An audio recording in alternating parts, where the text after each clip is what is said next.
시청자 여러분 안녕하십니까? 1월 9일 월요일 뉴스와이드 시작합니다. 이재명 더불어민주당 대표가 성남FC 후원금 의혹으로 검찰 출석을 앞두고 있는 가운데 민주당의 단독 소집 요구로 오늘부터 시작된 임시국회를 두고 여당인 국민의힘은 이재명 방탄국회라고 강하게 반발하고 있습니다. 네, 자세한 얘기 김대현 위민연구원장 그리고 김승선 변호사와 함께 나눠보겠습니다. 안녕하십니까? 안녕하십니까? 네, 먼저 임시국회에 대한 여야 입장 영상부터 보고 이야기 나누겠습니다.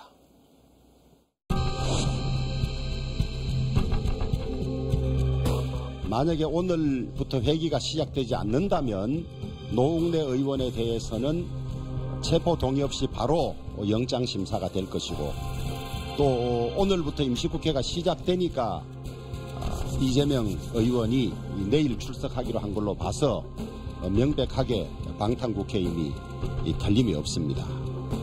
여당에겐 국민 생명보다 윤석열 정권의 안보 무능을 덮는 게 더 중요합니까? 지금은 대통령 굴복 운운할 때가 아니라 윤석열 정권의 안보 굴욕 진상을 밝히고 대책을 마련하는 게 먼저입니다. 김대현 원장님, 여야가 진짜 극명하게 서로 다른 이야기를 했는데 이렇게 국민의힘이 반발하고 있는데 민주당의 단독 소집 요구, 본회의 열릴 거라고 보십니까? 본회의는 이제 국회의장의 몫이니까요. 그건 좀 지켜보는 걸로 하고, 일단 임시회를 연다는 거는 국회의원들이 이의를 하겠다는 거 아닙니까?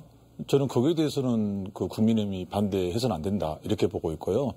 우리 국회가 1년에 딱 한 번 9월 1일에 시작해서 12월 초에 정기국회 한 번 열리지 않습니까? 이 100일 기간 동안 열리는데 물론 이제 중간에 임시 국회 한 번씩 열리기는 합니다. 근데 상시국회를 이야기하면서 국회에서 일을 하겠다고 이런 것 자체는 문제 안 된다. 저는 그렇게 보고 있고요.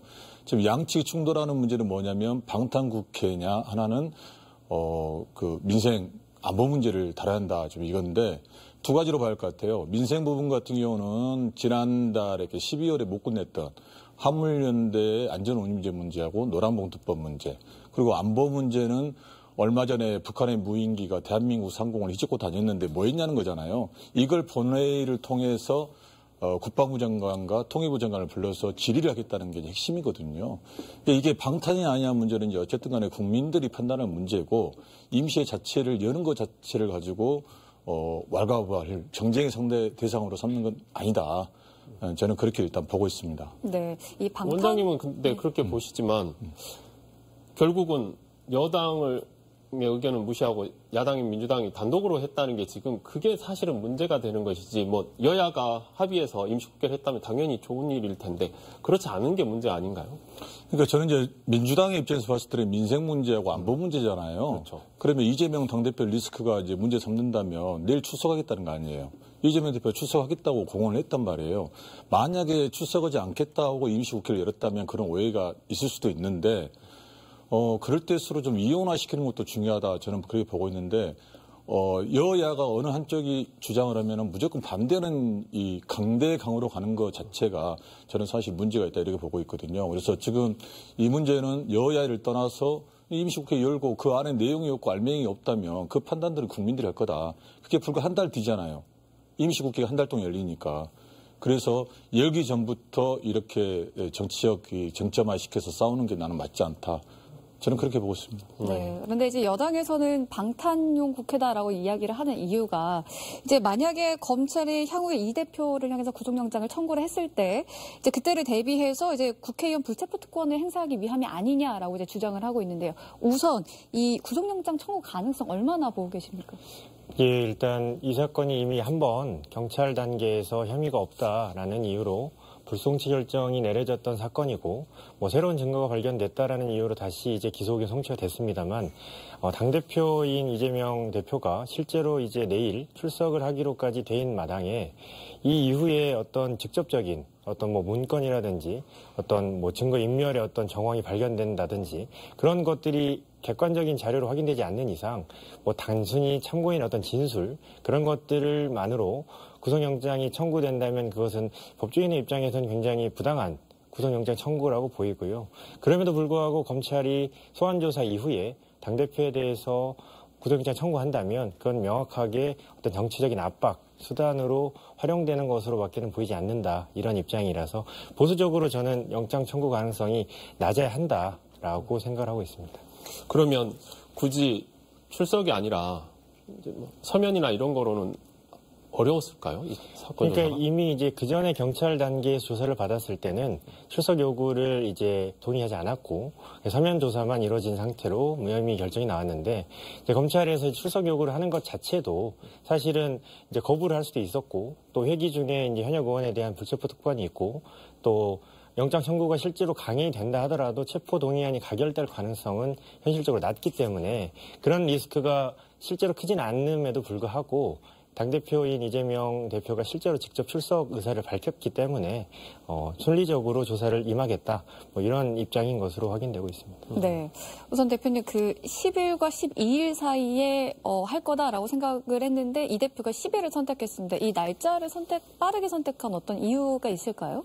일단 이재명 대표는 개인적으로도 그랬고 언론에서도 빨리 출석하고 싶다는 입장을 계속 밝혀왔어요, 사실은. 그래서 저는 두 가지로 봅니다. 하나는 이분이 변호사 출신이거든요. 그러니까 법을 좀 안단 말이에요.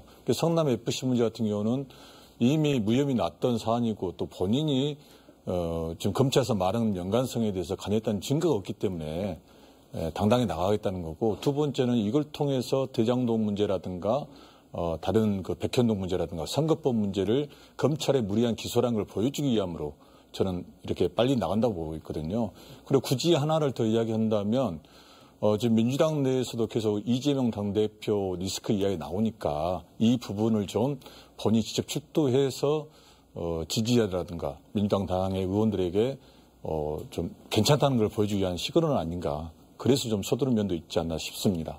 원장님, 그러면 내일 이재명 당대표가 검찰 출두할 때 포토라인에 서서 멘트가 있을 거라고 생각하십니까? 저는 있을 거라고 봅니다. 그렇지 않고 그냥 들어간다거나 포토라인에 서지 않는다면 출두는 의미가 없잖아요. 예를 들어서 과거에 재벌 회장들이라든가 다른 소위 말하는 고위직분들, 사회적으로 유명인 분들이 지하를 통해서 검찰로 들어가고 이러지는 않을 거다. 반드시 멘트가 있을 거라 보고 있어요. 네. 변호사님 보시기 아까도 말씀하셨지만 2년 전에 경찰에서 서면 조사 받고 무혐의 결론이 났는데 검찰이 그런데 이번엔 소환까지 해서 하겠다고 하는 거는 도대체 뭔가가 있다라는 걸까요? 아니면 그냥 다시 한번 생피죽이라고 하는 이야기처럼 그러려고 하는 걸까요? 일단은 이제 그 법원의 판단 같은 경우에 판결인 경우에는 이제 일사부재리 원칙이라고 하는 원칙이 적용되기 때문에 다시 다툴 수 없게 되는데 수사기관의 이제 처분이라고 하는 것은 일사부재리 원칙이 적용이 되지 않기 때문에 새로운 증거가 발견됐다면 얼마든지 다시 재고소도 가능하고 수사 재개도 가능한 사안입니다. 다만 이게 처음에 경찰 단계에서 불송치가 났던 이유가 증거 불충분을 이유로 혐의 없음 결정을 내려진 것이어서 이제 최근에 다시 이제 그 경기 남부경찰청에서 새로운 증거가 확보되었다라는 이유로 이제 기소국에 송치를 했기 때문에 그 확보됐다라고 하는 그런 새로운 증거가 얼마나 이 사건에 대해서 이 부정한 청탁이나 또는 그에 대한 뇌물 공여와 어떤 그런 경제적 이익의 연관성을 밝힐 수 있는 직접적이고 핵심적인 증거냐에 따라서 이제 그 사안의 이제 결과가 달라질 수 있다라는 그런 가능성은 있는 것으로 보입니다. 그러니까 지금 성남 FC 후원금 놓고 이제 문제가 되는 것 중에 이제 저희가 낯설게 듣는 게 제3자 뇌물죄라는 걸 가지고 공방을 하고 있단 말이에요. 이게 직접 적용된 사례들이 좀 있나요? 어떻습니까? 이제 이게 형법 130조에서 정하고 있는 범죄이고 이게 이제 공무원이나 또는 뭐 중재인 등이 이제 본인의 직무와 관련되어서 이제 부정한 청탁을 이제 받는 목적으로 제3자에게 이제 뇌물을 공여하게 했다거나 또는 실제로 공여를 하지 않았더라도 공여를 약속하거나 또는 요구하는 그런 행위들을 이제 처벌하는 범죄인데요. 이러한 경우에 이제 개인 간에 이제 많이 발생하는 사안은 아니고 이렇게 정치인이나 또는 뭐 기업 그런 사이에서 이제 부정한 청탁이 이제 요구되고 또 그로 인해서 이제 제3자에게 실질적으로 이익을 또 제공할 수 있고 그러한 이제 권한이 좀 막강한 권한을 가지고 있는 그런 정치인들을 상대로 많이들 문제가 되는 사안인 만큼 그런 이제 처벌 사례나 이런 것들은 많이 있는 것으로 알고 있습니다. 그러면 뭐 성남시장이었으면 당연히 영향력은 충분히 있는 거로 봐야 되잖아요. 일단 이 문제가 성남시뿐만 아니라 전국의 지자체장들이 후원금 모금을 해요. 이 문제는 이제 뭐 성남만 하는 게 아니잖아요. 근데 검찰이 보는 거는 후원금을 받는데 거기다 편의를 제공했다는 거잖아요. 근데 이게 지금 제가 알기로는 이재명 그 시장이 편의를 봐달라고 지시했는가를 검찰이 지금 밝혀내야 하거든요. 근데 현재까지는 그게 좀 안 나온 걸로 알고 있습니다. 그리고 또 하나는 앞서 말씀하신 것처럼 부채포 특권이 이게 왜 만들어졌습니까? 이승만 정권 때 그 4.4 5.18동으로 국회의원들 출근길에 버스로 동원해가지고 막 싣고 가고 그랬잖아요. 박정희 시대 때는 어땠습니까? 정적을 제거하기 위해서 가둬두고 그랬잖아요. 그때 만들어둔 게 이제 국회의원들에게는 소신껏 일할 수 있는 어떻게 긍정적인 걸로 만들어놨는데 지금 윤석열 정부에서 하는 거 보면은 전형적인 그 국회의원들에 대한 정적 그리고 앞으로의 대권 후보에 대한 정적을 제거하기 위한 수단으로 자꾸 검찰권을 남용한 게 아니냐 이런 의심도 있거든요. 그래서 성남 FC 문제 같은 경우는 이재명 대표도 저렇게 자신 있게 나가는 것만 보더라도 이거를 구속영장을 진다거나 뭐 하는 것들은 저는 액션으로 보인다. 실효성도 없고 그래서 검찰권이 지난번에도 말씀드렸지만 철저하게 정치 검찰 형태를 보이고 있는 건 아닌가 생각이 듭니다. 네. 사실 뭐 제3자 뇌물 공여죄와 관련해서 가장 중요한 것은 이게 공익이었냐 사익이었냐 이재명 대표가 있어서 가능한 거였냐 아니었냐가 이제 핵심 쟁점이 될 거라고 얘기가 들리던데 네. 어떻게 보고 계신가요?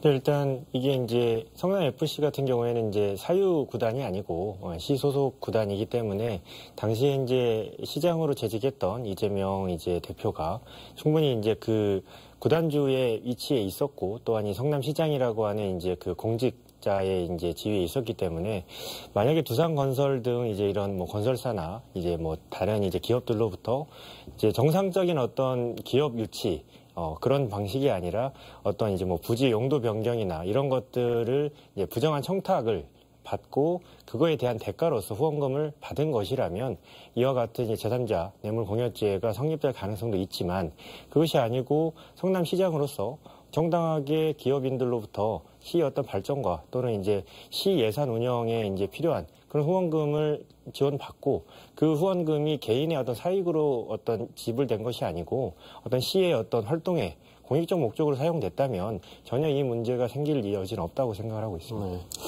이제 아까 우리 대표님 말씀하실 때 정치 검찰 이야기를 했잖아요. 그러다 보니까 이제 민주당 내에서는 이 검찰을 견제하는 제도를 만들자 하는 주장이 확산되고 있습니다. 이 부분은 어떻게 보세요? 아니 그건 문재인 정부 때부터 계속 나왔던 얘기잖아요. 공수처를 만들고 검찰 문제를 얼마나 시끄러웠습니까? 그래서 검찰의 힘을 빼고 경찰에게 힘을 실어주자고 했는데 또 그것도 좀 검경수사권 조정도 좀 제대로 뭐 되지 않고 있고 또 공수처 역할도 지금 미비하고 그래서 끊임없이 검찰과의 마찰을 일으키는데 중요한 거는 권력은 나눌수록 좋다고 그 노무현 대통령이 이야기했거든요. 그러니까 어느 한쪽의 권력이 집중됐을 때 발생하는 문제가 지금 현재의 검찰의 모습이었고 80년도에는 치안본부, 전두환 정권 때는 경찰이 또 그 힘을 가졌지 않습니까? 그리고 또 안기부, 국정원이 힘을 가졌는데 권력에 대한 힘을 빼기 위한 노력들은 사실 김대중, 노무현, 문재인 정부 때 계속 해왔어요. 근데 항상 이게 문제가 해결이 안 된 게 뭐냐면 보수의 저항이 만만치 않았다는 거죠. 그리고 저는 이제 그런 점에서는 권력을 좀 나누기 위해서 검찰의 힘들 좀 뺄 필요는 있다는 것에는 100번 동의합니다. 그래야만이 검찰이 권력의 눈치를 보지 않고 소신껏 수사하고 또 공평함에 의해서 사건을 해야 하는데 지금 누가 보더라도 기존 갈래로 보면 야당 대표를 이렇게 무리하게 소환하고 만약에 기소를 한다면 납득이 가겠는가. 그러니까 현행범이 아니잖아요. 그리고 국회의원이 됐을 때 어떤 일을 벌인 게 아니잖아요. 그럼에도 불구하고 이렇게 기소까지 하려는 걸 보면은 저는 정치검찰이다. 그래서 이 부분은 민주당이 제안 않더라도 검찰의 힘을 좀 뺄 필요는 있다. 저는 그렇게 보고 있습니다. 그런데 이제 검사의 이제 정보가 공개가 되면 수사 압박이 들어갈 수 있지 않을까요? 그런 가능성은 어떻게 생각하세요? 다시 한번 말씀해 주시고요. 그러니까 검사에 대한 어떤 정보가 공개가 되면 그 수사하고 있는 사람에 대한 어떤 외부적인 압박이 들어갈 수도 있는 가능성에 대해서 어떻게 생각하시는지 여쭙습니다. 지난번에 그 더불어민주당에서 검사들 명단 공개한 거 말씀하셨죠? 네.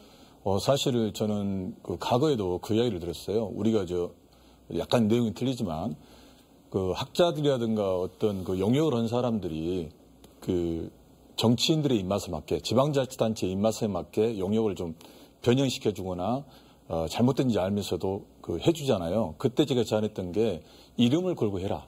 그 이름을 밝히게 해라. 검찰도 마찬가지거든요.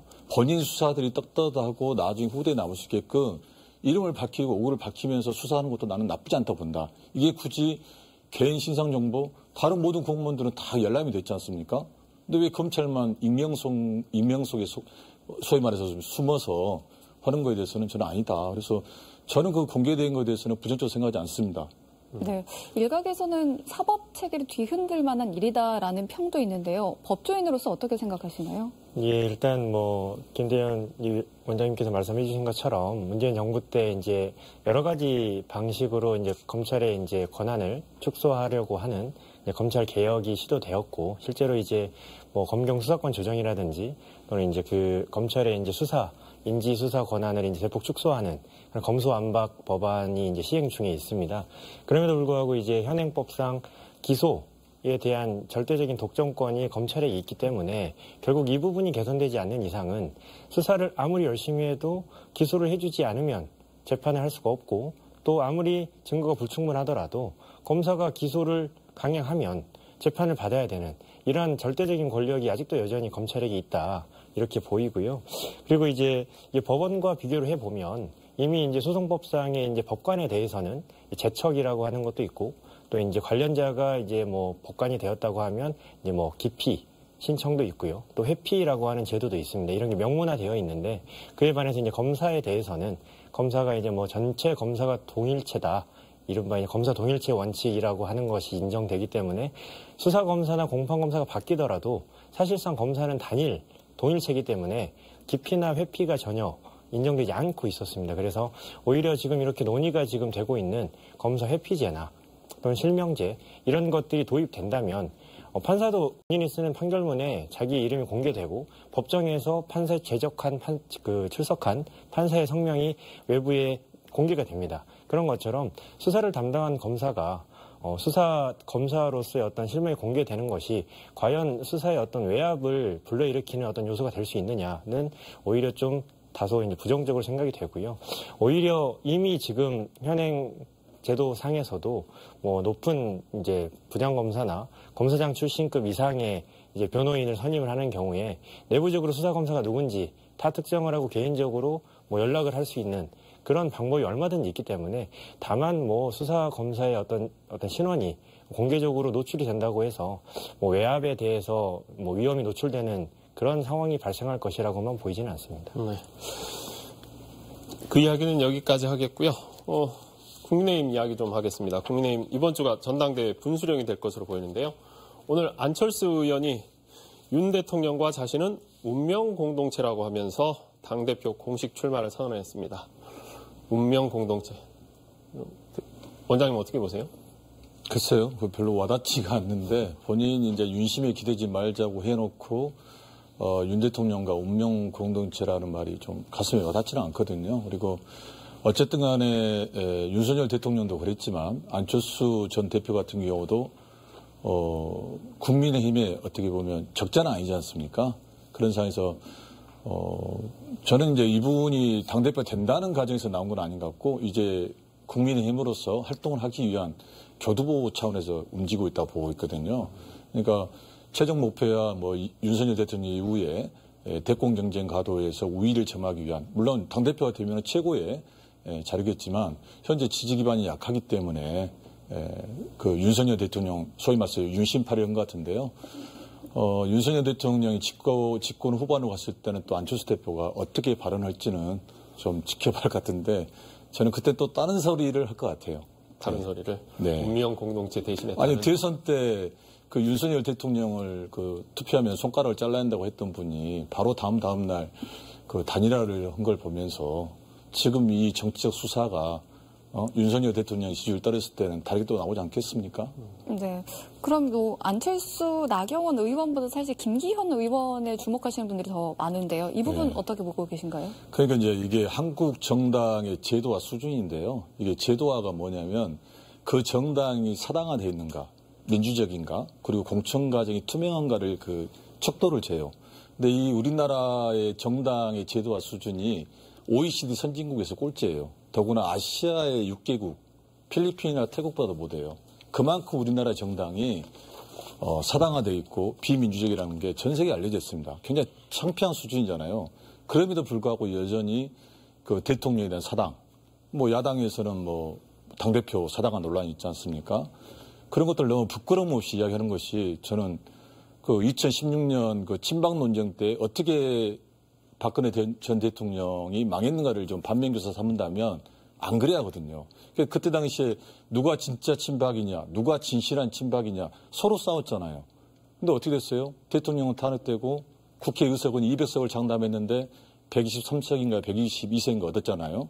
그렇게 쫄딱 망했던 거를 봤으면서도 여전히 또 누가 진실한 친윤이나 친윤이냐, 운명 공동체냐 이런 정책 수사를 한다는 것 자체가 참 부끄러움을 모르고 있다. 저는 그렇게 보고 있습니다. 네, 그럼 김 변호사님께서는 뭐 나경원, 안철수, 김기현 의원 중에 어떤 의원이 가장 유력하다고 생각하시나요?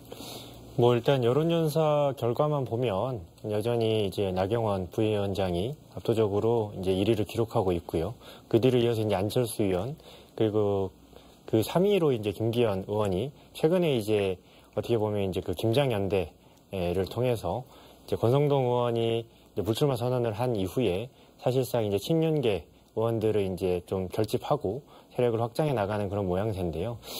개인적으로 이제 나경원 부위원장의 출마 여부가 가장 이제 당 대표 이제 선거에서 판도를 이제 가를 수 있다라고 보이는데, 그런데 이제 관련해서 나경원 위원장이 만약에 이제 출마를 선언을 한다면 이제 친윤계 의원들과의 어떤 이제 대립 구도가 명확하게 이제 보일 것인데, 그래서 국민적인 지지를 아직은 여전히 이제 받고 있는 나경원 그 부위원장이 아무래도 좀 다소 우위에 있지 않나, 지금은 그렇게 보고 있습니다. 네. 국민의힘 이야기는 여기까지 듣고요. 이어서 지역 소식 살펴보겠습니다. 극심한 예산 갈등을 빚었던 광주광역시와 시의회가 화해의 움직임을 보이고 있습니다. 먼저 이영길 기자의 리포트 먼저 보고 오시겠습니다.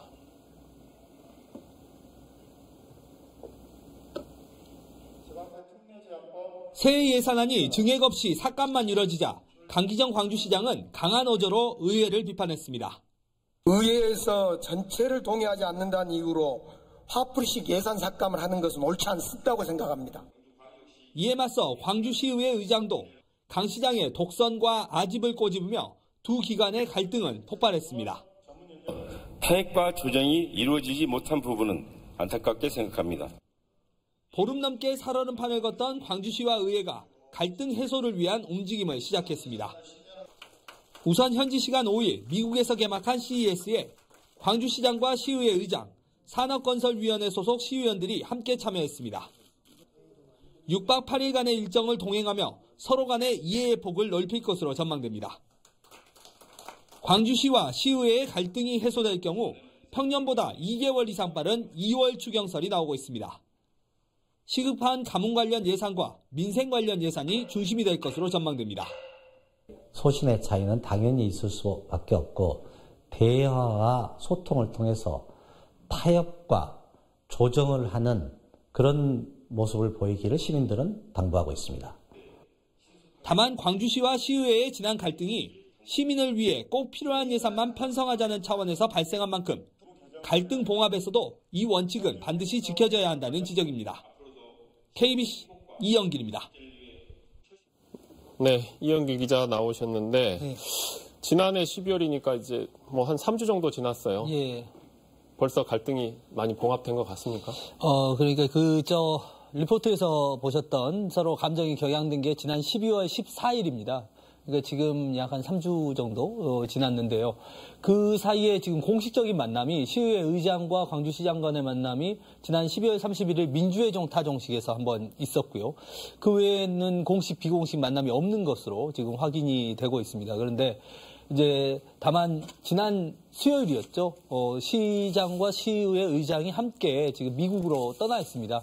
미국 라스베가스에서 열리는 CES, IT 전시회에 지금 참여를 하기 위해서 떠나 있는데 이 과정에서 서로 간에 좀 어떤 봉합점을 찾을 수 있지 않겠냐 이런 기대감들이 나오고 있는 현실입니다. 그러니까 어색한 사이인데 네. 한 일주일간 여행을 하면서 동거를 하게 되면 예. 뭔가 이야기가 많이 합의점을 찾을 수 있겠죠? 예, 아무래도 그럴 수 있을 것 같습니다. 그리고 이번 행사, 그러니까 CES 행사 기간 동안 약 6박 8일 정도 됐는데요. 45인승 버스를 빌려서 광주시에서 가신 모든 분들이 그 버스를 타고 이동을 하세요. 그리고 지금 미국의 시간이, 라스베가스의 시간이 아마 일요일에서 월요일로 넘어가는 밤 시간인데, 지난 밤에 만찬을 함께 했다고 합니다. 그러면서 뭐 여러 가지 이야기를 했다고 하는데 그 과정에서도 서로 간의 이해의 폭을 좀 넓힐 수 있었던 계기가 되지 않을까 이런 기대감이 나오고 있습니다. 네, 사실 갈등이 커지면서 이제 예산이 증액 없이 이제 간획만 된 상태로 넘어갔었잖아요. 예. 중요한 건 이제 추경일 텐데 추경 어떻게 보고 계신가요? 추경은 벌써부터 이야기가 나오고 있습니다. 그러니까 추경의 프로세스를 보면 광주시에서 먼저 추경안을 내고 그럼 시의회에서 심사를 하는 과정인데요. 광주시 예산실이라든지 정부 라인에서도 이르면 2월 중순 이후에도 우리가 낼 수 있다. 그 말은 이제 시의회가 심사할 준비가 돼야 돼요. 근데 시의회가 지금 정기 임시회가 4월에 계획되어 있는데 그래서 이걸 좀 땡길 수 없냐. 기존에 저희가 올해 예산을 너무 축소를 해놨기 때문에 삭감을 많이 해놨기 때문에 그걸 이제 시급한 예산을 좀 증액하기 위해서는 지금 2월 설도 나오고 있는데 지금 중로는 3월인 것 같습니다. 3월에 좀 미리 땡겨서 한번 추경을 하고 그리고 이제 4월 임시회까지 심사를 이어가는 이런 과정이 좀 될 것 같습니다. 우리 김대영 원장님 보시기에는 불과 3주 전에 이렇게 곧 서로 죽일 듯이 싸우다가 어찌됐건 합의점을 찾고 뭔가를 좀 해보겠다고 하는 노력은 어떻게 보세요? 긍정적으로 보시나요? 합의점을 찾는 것 자체는 나쁠 건 없죠. 근데 방금 그 추경을 앞당긴다는데 그건 저는 문제가 있다. 그렇게 보거든요. 왜냐하면 2월 추경은 지금까지 있어 본 적도 없지만 만약에 추경을 한다면 재난이라든가 천재지변이라든가 긴급한 사안을 위해서 열린 걸로 알고 있거든요. 그러니까 추경을 앞당긴다는 건 뭐냐면 지난 12월 달에 2천억 예산 중에서 시에서 한 400억 정도가 삭감이 됐잖아요. 이걸 바로 살리겠다는 거잖아요. 그런데 이 부분이 시민들은 모를 것 같지만 지나고 나면 다 해자가 될 건데 말이 안 된다. 저는 그렇게 보고 있고 두 번째는 이제 어쨌든 간에 시와 의회의 관계가 우리 지방자치에 보면 강집행부 약의회에 있단 말이에요. 근데 의회가 이제부터 조금씩 힘을 받기 시작하잖아요. 그 자치분권 2.0도 통과됐고 실제 실행이 되고 있는데 그래서 의회 입장에서는 집행부에 대한 견제 감시를 확실히 하겠다. 그 기싸움에 밀리지 않겠다. 이 의지를 보여준 거예요. 이런 상황에서 추경을 당겨가지고 지난번에 잘렸던 예산을 복귀시켜준다. 저는 그런 거는 시민들 우롱한 거다 이렇게 보고 있고 어쨌든 간에 지난번에 정무장 시의장이 했던 말이 저는 지금도 기억나요. 뭐냐면 강주시와 시의회는 4년간의 긴 마라톤이다. 서로 간에 협의하고 상생하고 같이 해야 한다. 이 말의 뜻은 뭐냐면 집행부라는 강주시가 힘이 세다고 해서 시장 중심으로 마음대로 가서도 안 되고 반드시 의회와 동반으로 같이 가자는 워딩이거든요. 근데 이 자세가 바뀌지 않고 어느 한쪽이 일방적으로 고삐를 잡으려고 했을 때는 이 마찰이 계속 생길 수밖에 없다는 거죠. 그리고 마지막으로 더 덧붙인다면 추경을 앞당기기 위해서 지난 예산안 때 삭감된 걸 살리려고 했을 때 더 큰 저항이 온다. 저는 그렇게 말씀드리고 싶습니다. 시민을 우롱했다라는 비판을 받고더라도 일단 당장의 급한 예산들은 좀 처리가 돼야 되지 않을까요? 그러니까 이제 급한 예산이라는 게 추경이라는 것 자체가 방금 말씀드렸잖아요. 천재지변, 재난, 여기에 필요한 예산인가를 먼저 따져야 하고요. 근데 그게 아니고 지난번에 삭감된 예산을 살리겠다는 거잖아요. 그러면은 의회 스스로가 부정하는 거죠. 우리가 지난해 예산 삭감을 잘못했구나. 스스로 인정하는 거잖아요. 그냥 기분 나빠서 삭감했다라는. 그게 이제 증명이 되는 거죠. 그러니까 의회도 함부로 추경을 당기는 건 어려울 거라고 보는 그렇죠. 만약에 그러면 시민들 입장에서 그럼 너희들 기분 나빠갖고 그 중요한 예산을 삭감해놓고 이제 하야했으니까 예산을 살려주겠다는 거냐? 이렇게 해석이 되는 거죠. 네. 그럼 이영길 기자 추경 예산 조금 가닥이 잡힌 것들이 있습니까? 아니요. 지금 현재 추경을 하겠다는 일정들을 하고 있고요. 우리 김 원장님 말씀하신 대로 지금 삭감된 것이 서로 간에 서로에게 이거는 쪽지 예산이다, 민원성 예산이다라고 이야기를 하고 있는 것들이거든요. 그래서 사실은 제가 지난번에 출연해서 말했던 어떤 가로등 예산이라든가 이런 것도 사실은 잘 알고 보면 그 사업 이익이 있고 또 그것이 또 민원성으로 또 가는 부분들이 일부 있기 때문에 아마 그런 부분들이 되지 않겠냐라는 전망을 하시는데 저도 좀 그런 쪽으로 되지 않겠냐 이렇게 보고 있습니다. 아니, 민원 자체가 사실 부정적인 게 아니에요. 그 지방자치 의원들이라든가 국회의원들이라든가 정치인들이 이런 평가를 듣습니다. 민원을 가장 잘 해결하는 의원이 자랑 의원이에요. 그러니까 우리가 민원성 예산이라고 해서 무조건 삭감하는 문제가 아니라 민원성 예산이지만 불효불급한 예산인가를 따져야지 이건 민원성 예산이 안 돼 이런 식으로 삭감해서는 안 되죠. 예, 그래서 그런 점에서 민원성 예산이 그리 나쁘게 용어로 사용돼서는 안 된다 저는 그렇게 보고 있습니다. 원장님이 민원을 좀 넣으신 거 아닌가? 그러니까 이야기를 종합해 보면 그 어느 쪽도 함부로 여기에서 물러서기는 애매한 상황이네요. 저희가 생각했던 것처럼 추경을 당긴다는 것이. 시 입장에서는 서로 잘못을 화해 인정하는 무드를 조정해서 지난번에 좀 감정적으로 다뤘던 예산을 좀 삭감을 살려달라는 거고 그렇게 했을 경우에는 시의회가 스스로 지난 예산 삭감 잘못된 걸 시인하는 거잖아요.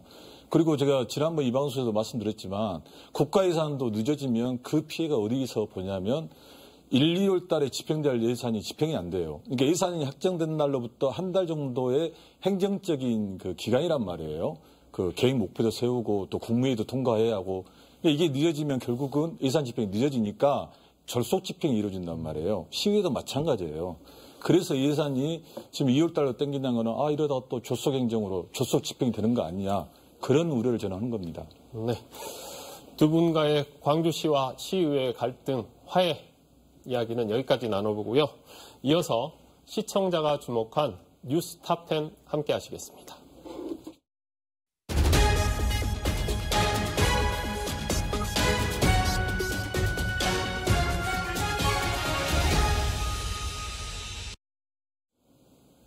뉴스 톱10입니다. 오늘 아침 재난 문자 받고 많이 놀라셨을 것 같은데요. 미국의 지구 관측 위성이 한반도 인근으로 추락할 가능성이 제기되면서 경계 경보가 발령됐습니다. 과학기술정보통신부는 위성의 잔해물이 한반도 상공을 지나간 것으로 추정된다고 발표했는데요. 또 현재까지 특별한 피해 상황은 접수되지 않았고 추가적인 정보를 확인하는 대로 다시 공지할 예정이라고 설명했습니다. 우리나라에서 가장 많은 가게가 있는 업종 하면 어떤 게 떠오르시나요? 아마 치킨집 생각하시는 분들 많으실 텐데요. 이 치킨집을 넘어선 업종이 있습니다. 바로 커피 음료점입니다. 지난 4년 사이에 커피 음료점 수가 2배 넘게 증가하면서 2021년 말을 기준으로 치킨집 수를 앞질렀는데요. 현재 우리나라의 커피 음료점 수는 10만 개에 육박한다고 합니다.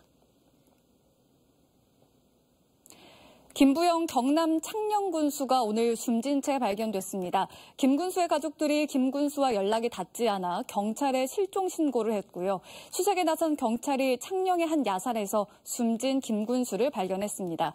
현장에서는 김 군수의 유서가 발견됐는데요. 유서에는 공직선거법 위반 사건과 관련해 결백하다는 내용이 담긴 것으로 알려졌습니다. 김 군수는 지난해 선거를 앞두고 후보자를 매수한 혐의를 받아왔습니다. 지금까지 뉴스 톱10이었습니다. 네, 이영기 기자. 예. 다행히 이 위성이 한반도 상공을 지나갔어요. 근데 예. 저희도 인공위성 이야기하고 있잖아요. 예. 이렇게 우주 경쟁 시대에 소위 말하는 우주 쓰레기가 이제 우주에 가득 차 있는데 이게 또 일어날 수도 있는 거잖아요. 그렇습니다. 지금 제가 이 재난 문자 보고 좀 검색을 해봤더니 지금 현재 지구 상공에 약 1만 개의 위성이 있다고 합니다. 그리고 또 그 일론 머스크가 스타링크를 통해서 1만 개를 더 쏘아 올릴 예정이라고 해요. 그러면 이 정도의 인공위성 2만 개가 이렇게 돌아다니면 사실은 이게 떨어지는 것도 문제고 또 이번에 재난문자에서도 나왔지만 만지면 안 된다. 방사능이 검사가 안 됐다. 이런 내용도 있었는데 그러니까 그 이후에 또 어떤 일들이 일어날지 모르는 그러니까 우리가 한 번도 경험하지 못한 일들에 대한 두려움들이 계속 생기는 것 같습니다. 네, 그럼 이런 경우에는 뭐 미국 측에서 책임을 져야 되나요? 뭐 어떻게 돼야 될까요? 그 부분은 제가 취재를 다 못했습니다. 네. 뭐 우리 어떤 김대현 원장님. 네. 아까 보니까 치킨보다 많은 게 이제 카페인데 평소에 커피 많이 드세요? 네, 많이 먹습니다. 어떻게 생각하세요? 이렇게 늘어나고 있는 커피숍에 대해서? 원래 이제 우리나라 연간 커피 소비량이 가장 높잖아요. 미국, 일본을 능가하고 있고, 그 다음에 매출도 우리나라가 당연히 높은 걸로 나와 있는데요. 최근에 이제 중국 인구가 14억 명이 넘지 않습니까? 중국 같은 경우는 거의 커피를 안 마셨는데 커피 붐을 일고 있다고 하더라고요. 그래서 약간 좀 분산되길 바라고, 어쨌든 간에 그 대한민국 같은 경우는 자영업 비율이 높잖아요. 거의 한 28% 정도, 산업이 28% 되는데 어느 한 곳이 좀 된다 싶으면 우후죽순으로 생겨나고 또 사라지는 이런 형태가 반복되기 때문에 이것이 이제 시간이 좀 지나면 좀 조정이 되지 않을까 그렇게 보고 있습니다. 네. 조정이 된다 하시면은 치킨집도 많아졌다가 다른 그 브랜드로 옮기고 또 그전에 어디였습니까? 90년대 노래방 이런 것처럼 트렌드에 민감하고 또 그게 발맞추는 게 또 대한민국에 너무 빨리 변하는 거 아닐까요? 장사하시는 분 입장에서는 이제 문 열었는데. 커피숍이요? 네. 좀 마음 아플 거 아닙니까? 그러니까 자영업 비중이 너무 높기 때문에 사실상 이것도 문제라고 항상 말씀드리잖아요. 그리고 어느 한 곳이 조금만 된다면 우호죽순으로 생기기 때문에 오히려 서로가 서로의 살을 깎아먹는 그게 저는 악순환이라고 보고 있거든요. 네. 알겠습니다. 두 분과의 이야기는 오늘 여기까지 듣겠습니다. 함께해 주셔서 대단히 감사합니다. 고맙습니다.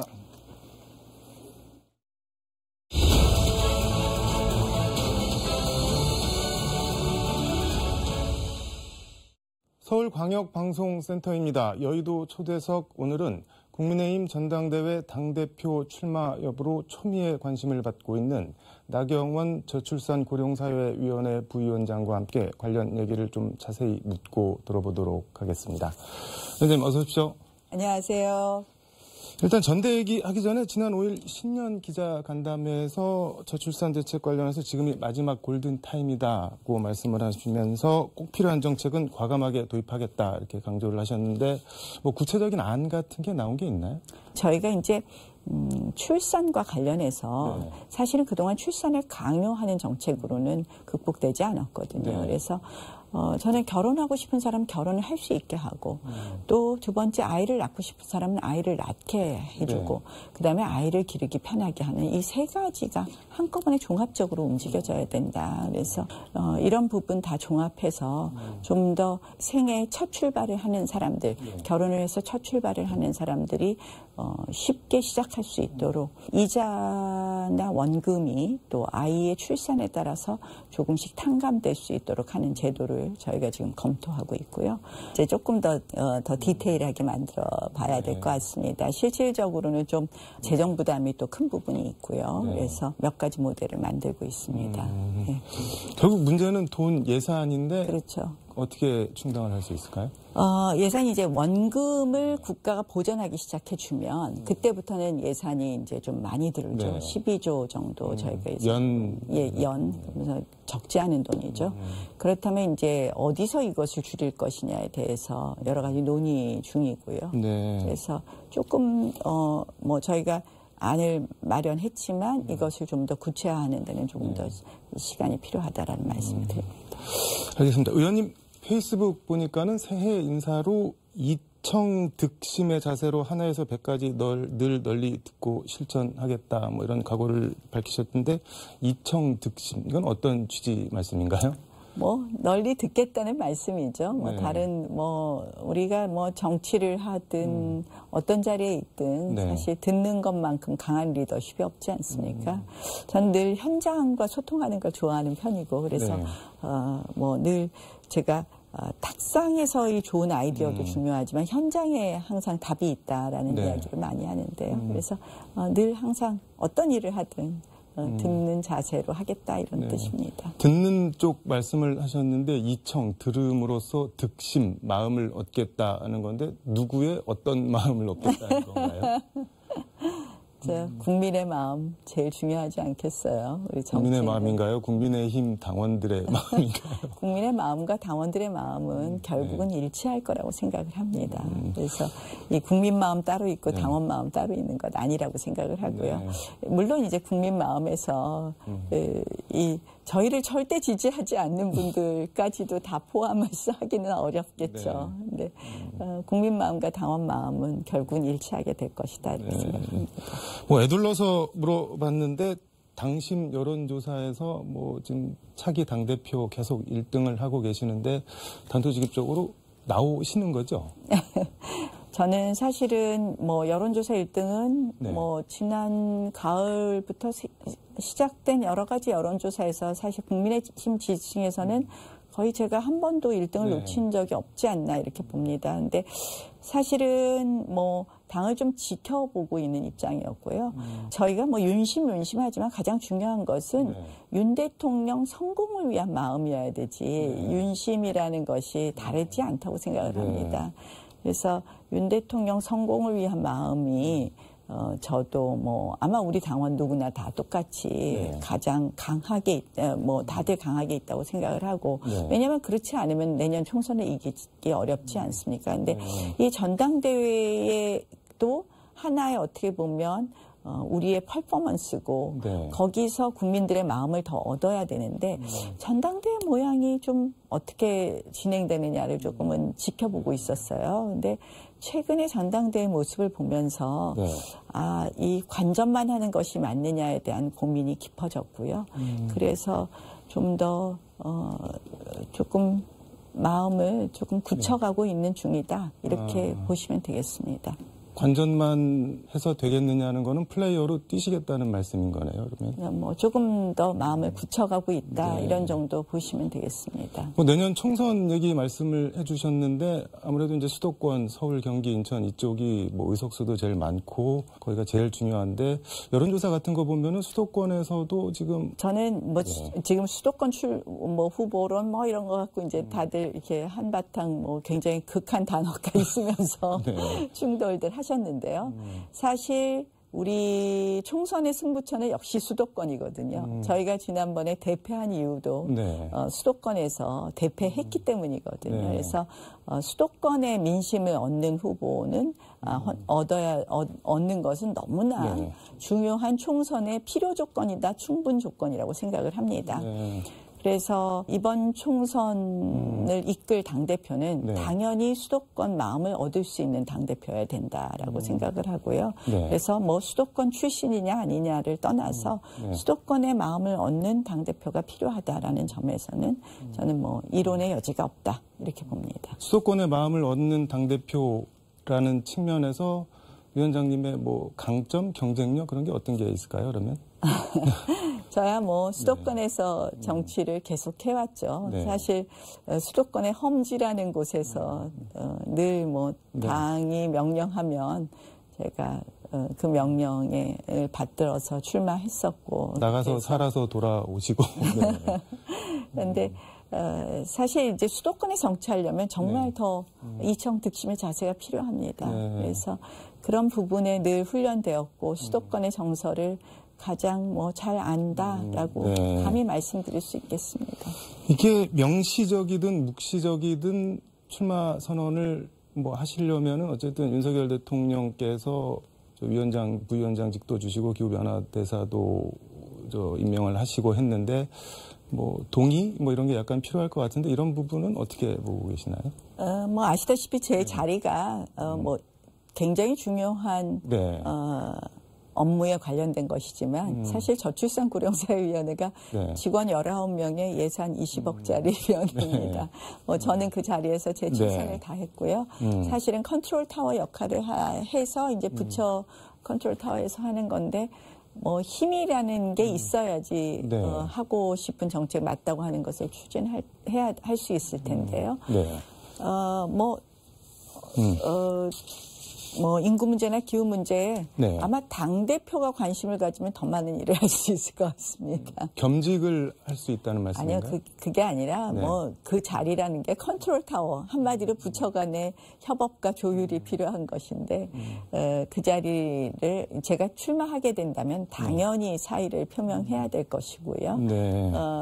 제 말씀은 그 두 가지 아젠다를 해결하는 데 있어서는 당대표라는 자리가 더 큰 역할을 할 수 있을 것이다라는 말씀을 드립니다. 알겠습니다. 뭐 이른바 윤심 관련해서 윤석열 대통령이 뭐 안철수 의원을 뭐 관저로 안철수 의원 부부를 관저로 부를 것이다. 이게 대통령실에서 밝힌 게 아니라 안철수 의원 측에서 그런 뭐 제안을 받았다고 하는데 이거는 뭐 어떻게 보셨나요? 대통령께서 당연히 관저에서 여러 사람하고 식사를 하셔야 될 거고요. 뭐 안철수 의원한테 그날 초청을 정식으로 하시는 걸로 저도 얼핏 들었었습니다. 신년 인사회 때 1월 2일 날 우리 청와대 영빈관에서 했었던 신년 인사에서. 그래서 아마 뭐 가서 하시면서 이런 말씀 저런 말씀 나누지 않을까 이렇게 생각합니다. 뭐 큰 의미를 둘 건 그냥 아니라는 말씀이네요. 이제야 뭐 그 큰 의미가 있겠습니까? 권성동 의원은 뭐 그동안 출마할 것처럼 행보를 하다가 어떻게 보면 좀 느닷없다시피 안 나간다. 뭐 당원들 얘기를 들어보니까 내가 나가는 게 적절치가 않다. 뭐 이렇게 했는데 뭐 일각에서는 뭐 친윤 후보 김장년대 김기현 후보로 교통정리가 되는 거 아니냐. 뭐 이렇게 보는 사람도 있는데 어떻게 보시나요, 이거는? 제가 뭐 특별히 뭐라고 말씀은 안 드리겠지만 그냥 미루어 짐작이 될 것 같습니다. 알겠습니다. 아까 여론조사 얘기 잠깐 했는데 대구, 경북, 부산, 울산, 경남 보면 여기는 뭐 거의 압도적인데 30% 중반쯤 나오는데 왜 이렇게 많이 나온다고 생각하시나요, 스스로? 그러니까 사실은 이제 대구, 경북 당원들이 가장 우리 당의 좀 핵심 세력이셨죠. 저는 사실 고마운 게 그동안 당이 어려울 때 우리 당이 문 닫을 뻔할 때 당을 지켜주신 분들이거든요. 물론 또 우리 정말 험지에서 고생하시는 호남 당원 여러분들도 더 깊은 감사도 드립니다. 사실 호남 쪽은 워낙 우리 당 당세가 약하기 때문에 드러내놓고 당 활동하시는 게 굉장히 힘드셨는데 그래도 그분들이 또 계셨기 때문에 이번 대통령 선거에서도 역대 최고의 지지율을 얻었다고 생각을 합니다. 그래서 어느 지역 하나 고맙지 않은 부분들은 없지만 또 이제 특히 TK 쪽 당원들은 저희가 문 닫을 했을 때 당을 지켜준 동력이 됐다. 그런 면에서 감사하게 생각을 하고요. 아마 그분들 지지가 높은 것은 다른 게 아니라 당 문 닫을 뻔할 때 저도 같이 그분들과 함께 동지였다. 이런 부분을 잘 기억하시고 그래서 저한테 지지를 보내주시는 건 아닌가 이렇게 생각을 합니다. 대구, 경북 얘기가 나와서 하나 더 말씀을 드리면은 페이스북 보니까 국민의힘 대구, 경북 신년 할애회에 참석하셔서 막 이렇게 주먹도 막 불끈 쥐고 막 이렇게 열변을 토하시고 뭐 반응이 엄청 뜨겁던데 무슨 말씀을 그렇게 하신 건가요? 아니 뭐 다른 게 아니라 우리 정말 총선 승리를 위해서 윤 대통령의 성공을 위해서 열심히 하자. 그리고 저는 뭐 사실 올해가 좀 개혁의 원년이 됐으면 좋겠습니다. 개혁의 원년. 네, 그래서 어찌됐든 정부든 정당이든 올해는 좀 개혁의 원년이 되어야 되지 않나. 그래서 그런 이야기 좀 하면서 주먹을 불끈 쥐어봤습니다. 개혁이라는 것은 힘과 강한 의지, 신념 이런 것이 필요하다고 생각합니다. 제가 의원님 페이스북 자꾸 얘기를 하니까 약간 스토커처럼 보이기도 하는데 재밌는 걸 봤는데 2019년 당시 자유한국당 원내대표 시절에 국회 교섭단체 대표 연설 영상도 며칠 전에 올려놓으셨던데 이게 벌써 횟수로 4년 전이고 야당 원내대표 시절 영상인데 이거를 올려놓은 뭐 이유가 있으실 텐데. 문재인 대통령께서 안보 불안, 민주주의의 후퇴에 대해서 최근에 이제 무인기가 뭐 지금 용산까지 날라왔다는 건데요. 뭐 지금 현재 국방부에게도 책임을 물어야 되지만 우리가 왜 이렇게 지금 무장 해제되다시피 안보가 망가졌느냐를 보면 결국 제가 원내대표 연설, 그 교섭단체 대표 연설에 문재인 대통령께서 김정은의 수석 대변인이라는 이야기를 듣지 않게 해주십시오라는 말씀을 해서 그 당시에 여당인 민주당이 뭐 국가 원수 모독죄라 그러면서 저한테 엄청 항의했던 그 연설 장면입니다. 사실은 그때 제가 우려한 바가 현실로 나타났다고 저는 생각을 합니다. 지난 5년 판문점 선언, 9.19 남북 군사 합의 이런 것으로 인해서 사실 우리한테 남아 있는 것은 무장 해제고 뭐 한미 군사 훈련이나 훈련 제대로 하지 못해서 뭐 저희가 뭐 비행기가 뜨다 떨어지질 않나 이런 걸 보면서 참 안타깝다는 생각이 들지 않습니까? 그래서 문 대통령께서 그 말씀을 하실 건 아닌 것 같아서 제가 그 2019년에 정말 그때 엄혹한 시절이었죠. 제가 그 이야기를 한 것이 아마 공포사회에서 처음으로 크게 입을 뗀 거 아니었나 이런 생각도 해봅니다. 쭉 말씀을 들었는데 뭐 출마하시는 걸로 제가 이해를 하고 새해 인사 겸 각오 한 말씀 마지막으로 듣도록 하겠습니다. 이제 많이 마음을 굳히고 있는 과정이고요. 정말 새해에 쉬운 게 하나도 없는 새해라고 생각을 합니다. 네. 대한민국의 경제, 안보, 외교 뭐 쉬운 게 하나도 없는 그런 상황인데 네. 이럴 때일수록 대통령 중심으로 대통령이 하실 수 있는 일 우리가 든든하게 뒷받침해야 된다고 생각을 하고 네. 야당과의 관계에 있어서도 야당이 불필요한 공격을 하는 부분에 대해서 또 불필요한 발목 잡기를 하는 부분에서는 단호해야 되지만 야당과 지금 거대 야당과 함께 가지 않으면 국정이 한 단계도 한 걸음도 나가지 못합니다. 그래서 이 야당과의 관계도 잘 설정해 가면서 우리가 좀 더 성과를 낼 수 있는 새해가 되어야 된다고 생각을 하고요. 그런 과정에서 뭐 제가 늘 미래 아젠다인 인구나 기후 문제 더 이상 늦춰서는 안 된다고 생각을 하는데요. 그런 부분 제가 어느 자리에 있든 최대한 제가 할 수 있는 역할 하도록 노력하겠다. 이런 것을 다짐으로 말씀드리겠습니다. 야당 협치 관련해서 그런 측면에서 만약에 대표가 되신다고 하면은 이재명 대표를 국정의 파트너 동반자로 같이 갈 수 있다는 말씀이신 건가요? 사실 대통령께서 이재명 대표를 만나는 것은 쉽지 않을 것입니다. 지금 뭐 둘이 만나시면 이재명 대표는 사실 지금 뭐 수사 대상자고 하기 때문에 여러 가지 억측도 있을 수 있어서 저는 만약에 당대표가 된다면 뭐 이게 좀 가정이라서 제가 대답하기 아직 그런 거는 좀 다른 문제 아닌가 이렇게 생각을 합니다. 알겠습니다. 오늘 말씀은 여기까지 듣도록 하겠습니다. 고맙습니다. 네, 고맙습니다. 네, 방송 중 언급된 여론조사 자세한 내용은 SBS 홈페이지나 넥스트 리서치 홈페이지에서 확인할 수 있습니다. 지금까지 서울광역방송센터에서 나경원 저출산 고령사회위원회 부위원장과 함께 전해드렸습니다. 1월 9일 월요일 KBC 뉴스와이드 마칩니다. 시청해주신 여러분 고맙습니다.